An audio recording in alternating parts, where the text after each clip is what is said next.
Another price reveal ng helmet mga repa. And this time may napitikan tayo na rider na nakasakay sa BMW S1000 XR na adventure bike. Tapos ang gamit niyang helmet ay ito. Ayan mga repa, nakikita niyo ba? Ang tawag niya mga repa ay Shark Race R Pro GP Martinator. It's a signature helmet mga repa ng isang MotoGP rider.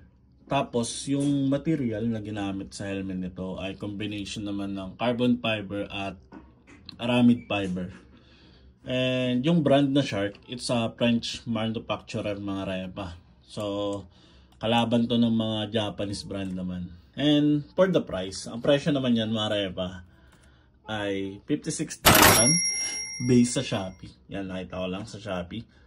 Pero nag-check pa ako ng ibang source kung magkano siya. Sa international market, nakakita ako. Ayan.